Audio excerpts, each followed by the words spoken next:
사랑하는 성도 여러분, 이제 벌써 시간이 많이 지났네요. 2019년이 2018년이 죄송합니다. 이렇게 빨리 지날 줄을 몰랐습니다. 첫눈이 딱 여기 왔을 때 이제 정말 겨울이 왔고 더 이상 가을로 돌이킬 수 없겠구나 하는 생각이 들어서 왠지 좀 서글픈 마음도 있었지만은 또 하나님이 주신 계절이고 시간이고 우리는 어찌할 수 없고 주어진 삶에 감사하고 또 다음에 또 봄을 기다릴 수 있고 또 옷도 한번 새로 갈아입을 수도 있고 할렐루야 아멘. 여러분 얼마나 감사한지 모릅니다. 늘 뜨거운 이 동남아 같은 데 제가 한번 선교사님을 만나봤더니 제일 힘든 게 뭐냐, 옷을 갈아입을 시간이 없는 거예요. 패딩을 입을 시간도 없어요. 우리 여성들 한번 뽀대나게 옷 입어볼 시간이 없어요. 아무거나 걸치고 나가도 그냥 계절이 늘 그래요. 못 살겠대요. 사랑하는 성도 여러분, 겨울이 오는 것도 축복입니다. 가을이 오는 것도 축복이고 봄의 계절도 사계절이 있는 거, 변화가 있는 거, 이게 다 축복입니다. 제가 이 말씀을 주려고 하는 것은 오늘 말씀과 연결되기 때문에 그렇습니다. 이 복 있는 사람은 어떠한 상황 속에서도 하나님의 깊은 은혜 속에 마지막을 즐기는 사람입니다. 수학의 계절을 바라보는 삶입니다. 처음에는 이게 잘 이해가 안 가는, 오늘 우리가 이 시편 1편은 유명한 말씀이고 다 암송하는 말씀인데 이미 보았던 말씀이지만은 이 시편의 저자는 1편을 통해서 150편까지 있는 전체 시편의 내용을 다시 한번 묵상하기를 원합니다. 우리의 삶에 적용하기를 원합니다. 자, 시편 전체가 하나님 앞에 찬양하고 복 있는 사람이, 하나님의 축복받은 사람이 누구냐, 첫 관문을, 문을 열기 시작합니다.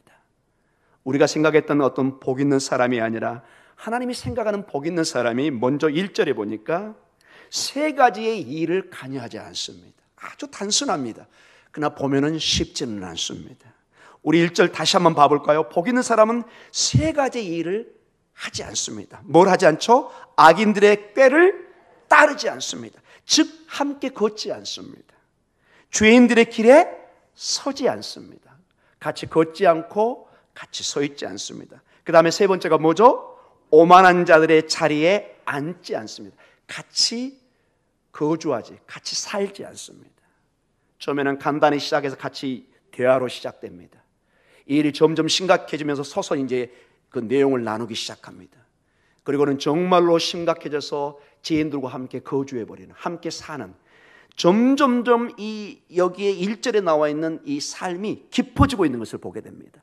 가볍게 생각했던 우리의 삶이 세상과 적당히 나는 살 수 있다고 생각하고 믿음의 삶과 세상의 삶이 함께 한다고 생각했지만은 점점점 나는 악인의 삶에 빠져들어가는, 그리고 나중에 함께 거하는, 마치 롯이 눈에 보기 좋고 에덴 동산 같고 하나님의 동산 같고 나일과 같은 그 소돔과 고모라 지역에 보면서 한눈에 그는 빠져서 거기에 거주하고 영원한 하나님의 심판, 유황불로 멸망하는 모습을 보게 됩니다. 처음은 이렇게 가볍게 시작합니다.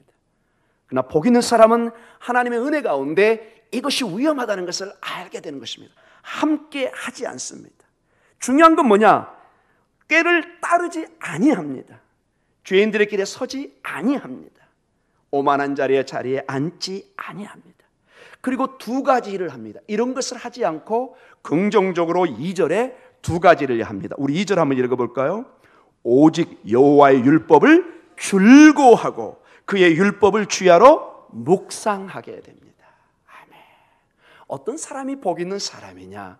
하나님의 말씀에 수천 년의 하나님의 말씀을 받은 이스라엘 사람들의 삶의 지혜를 찬양으로 올린 것이 이 시편입니다.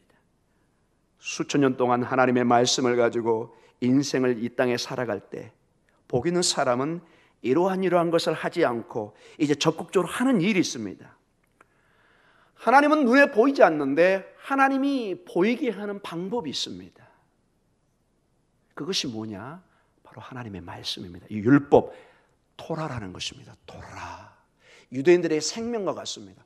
토라, 모든 권세와 세상의 모든 것이 이 토라 앞에는 다 무릎을 숙여야 됩니다. 이스라엘의 그 누구도 이 토라 하나님의 말씀 앞에는 서 있을 수 없습니다. 이 하나님의 말씀이 들려질 때는 항상 그들은 아멘으로 들어야 됩니다. 아멘으로 응답을 해야 됩니다. 이 말씀을 그런데 2절에 보니까 뭐 하죠? 즐거워합니다. 기뻐합니다. 마치 여러분이 자녀를 보고 여러분이 여러분의 손주를 볼 때 보이지 않는 기쁨이 있습니다. 여러분 하루 종일 자녀를 보지 않다가 저녁에 돌아오는 소식이 들릴 때 어떤 마음이 들어요? 딱 8시 넘으면 어때요? 이놈이 얘가 왜 이렇게 늦지?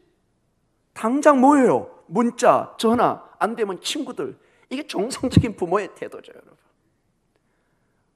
딸이, 아들이, 손주가 쫙 오면은 그냥 얼굴이 쫙 펴집니다.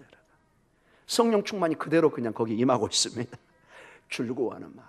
그런 식으로 우리가 즐거워합니다. 내 사랑하는 사람을 볼 때 하나님의 말씀을 그렇게 사랑하는 마음으로 대합니다. 그리고 그 말씀은 특징이 묵상을 해야 됩니다. 이 말씀은 한 번 들어서는 안 됩니다. 목사님, 왜 우리는 매일 새벽마다 또 뭐 화요일마다 수요일마다 금요일마다 주일마다 말씀을 들어야 되나요? 이게 특징입니다. 이 질문은 마치 이겁니다, 여러분. 매일 우리가 한 가지 지나쳐서는 안 되는 것입니다. 뭘까요, 여러분? 당장 어떤 분이 얘기합니다. 우리 권사님이, 황 권사님이 밥. 아무리 여러분 바빠도 여기서 말을 합니다. 꼬르륵 꼬르륵, 주인님 지금 뭔가를 놓치고 있습니다. 이거 놓치시면 곤란합니다. 이거 제대로 여러분 안 챙기면 여러분 건강 상하고 더 이상 이 일을 진행할 수가 없습니다. 마찬가지로 이 하나님의 말씀은 영의 양식입니다. 우리의 영혼이 살 수가 없습니다. 살 것처럼 보이지만은 빼빼 말라 죽습니다. 자, 그러한 가운데 오늘 3절과 4절을 여러분과 나누고 싶습니다. 자, 이 하나님의 말씀을 즐거워하고 묵상하는 그것이 그대로 끝나지 않습니다.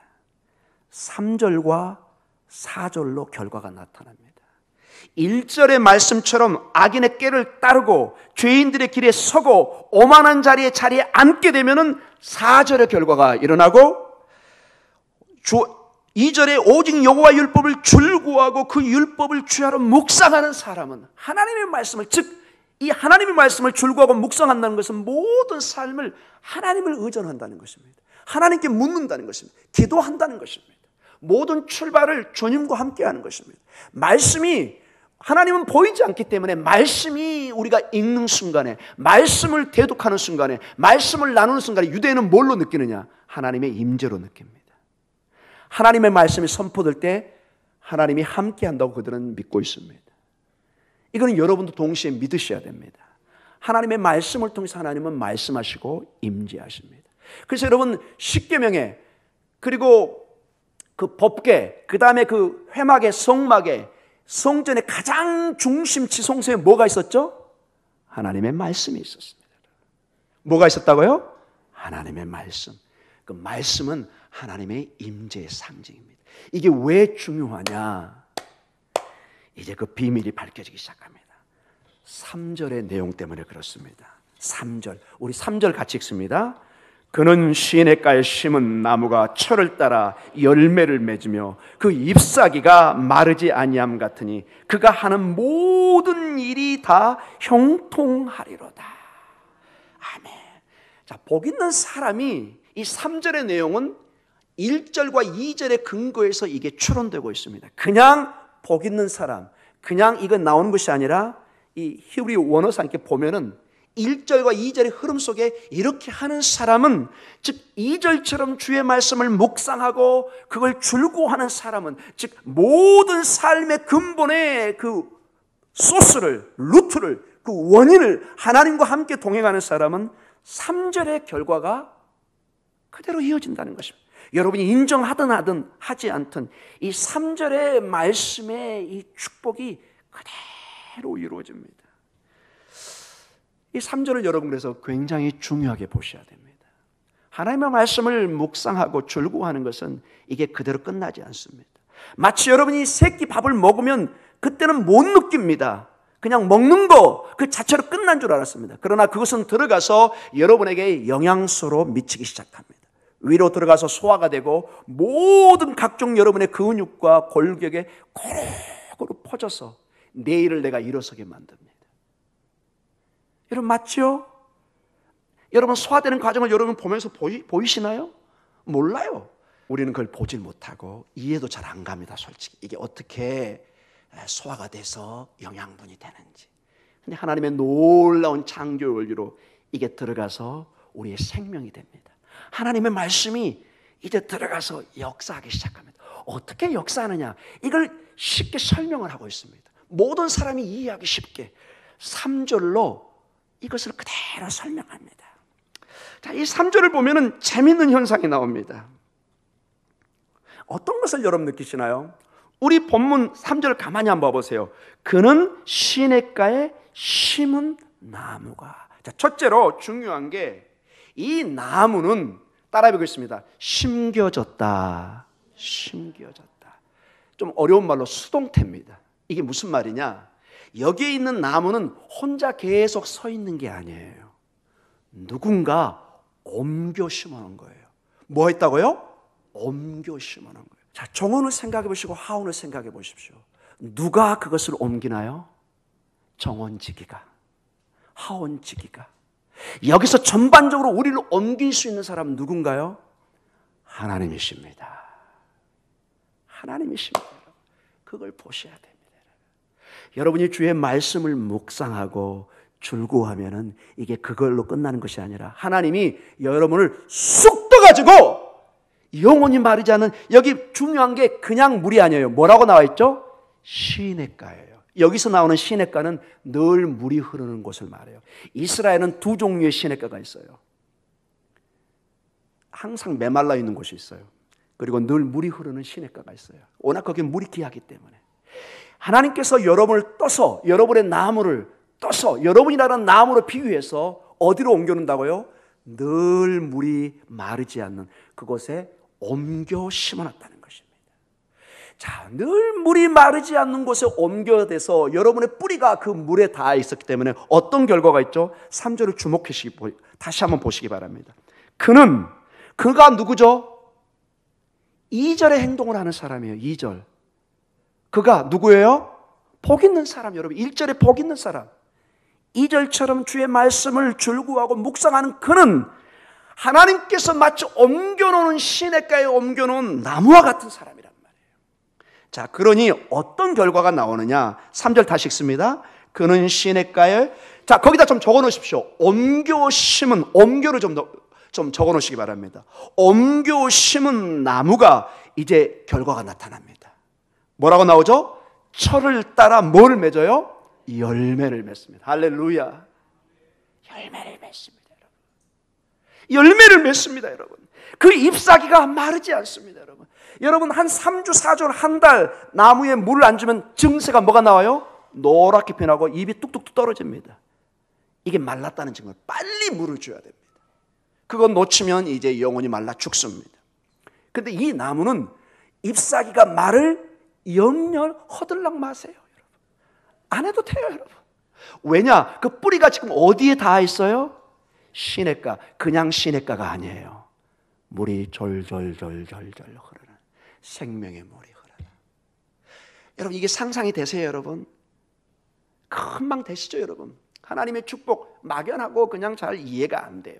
근데 여기 보니까 정원지기가 옮겨서 시냇가에 뿌리를 대고 늘 잎사귀가 마르지 않으니까 당연히 나무는 튼튼해져서 열매를 맺기 시작합니다.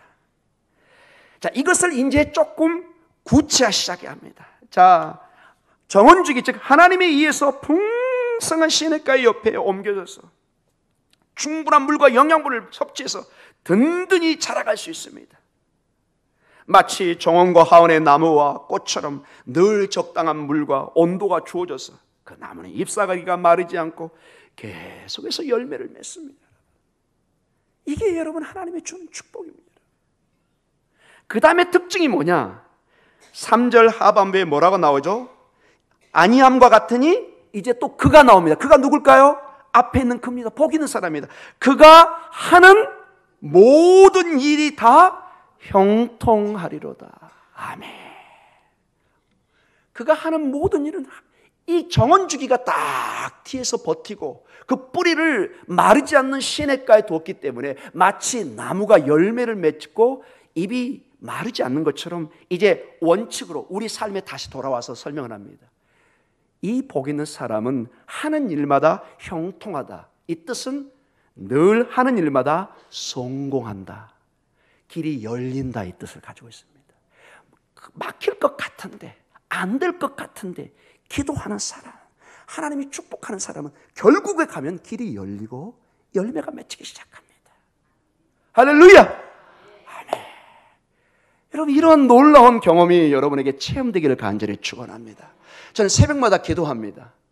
정말로 이러한 경험들이, 체험이, 간증이 좀 많아져서 우리 목동중앙교 성도님들이 하나님이 살아계심을 좀 체험하고 간증하는 일들이 많았으면 하는.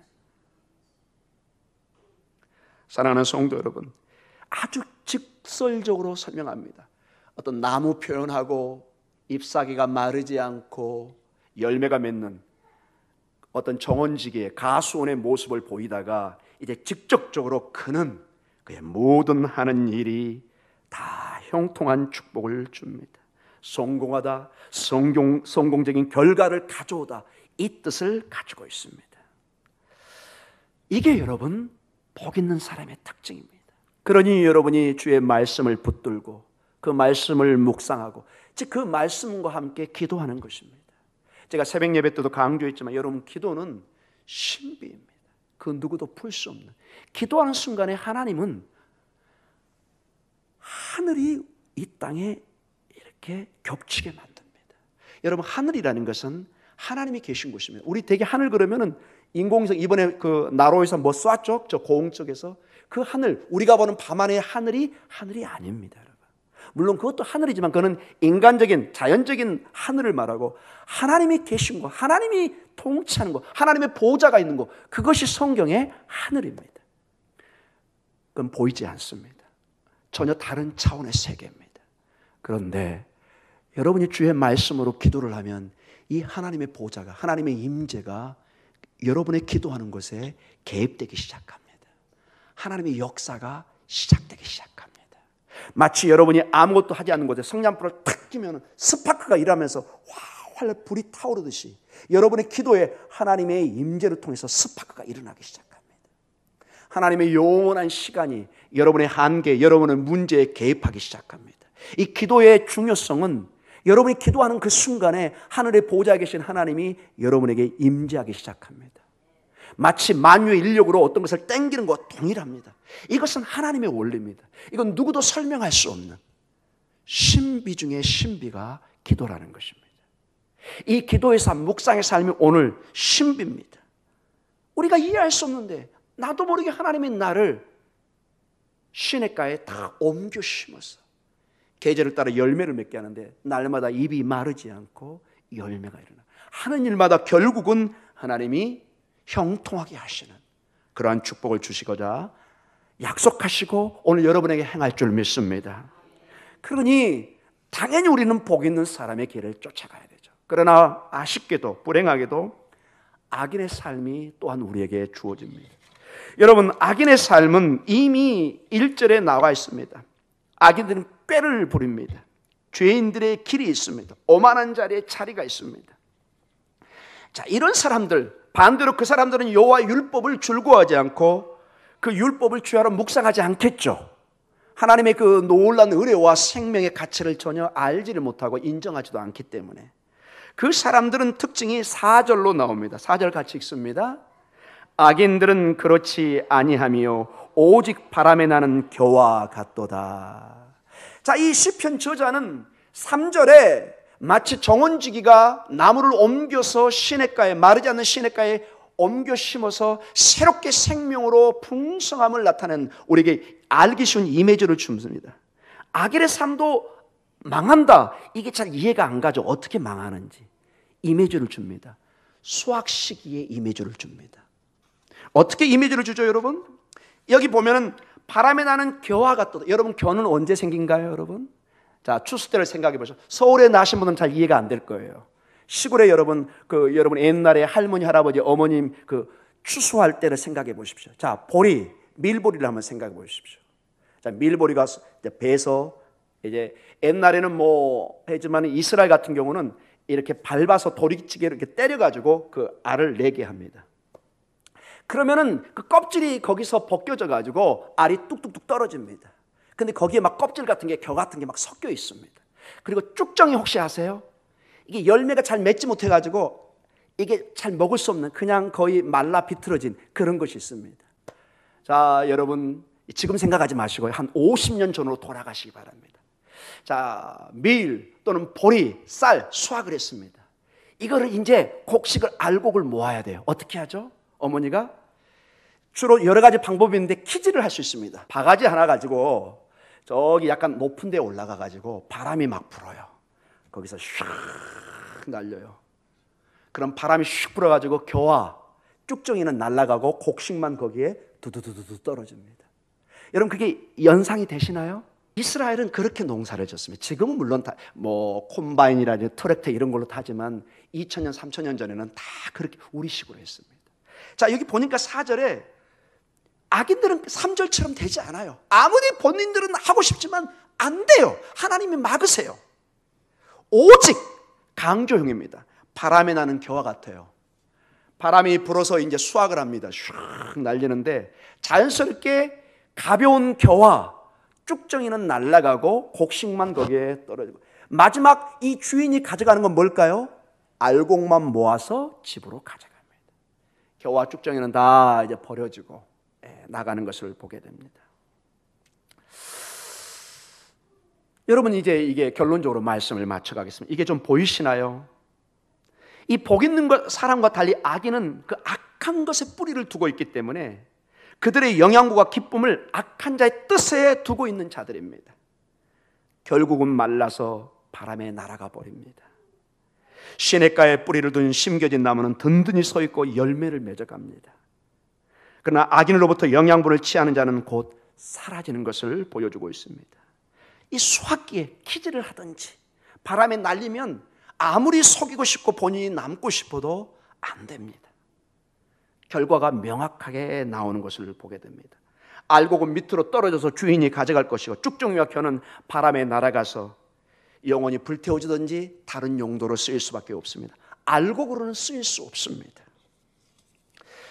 복 있는 사람과 악인의 사람이 그래서 현저하게 차이가 있는 것을 보게 됩니다. 지금은 잘 안 보입니다, 이게. 그래서 우리가 유혹을 받습니다.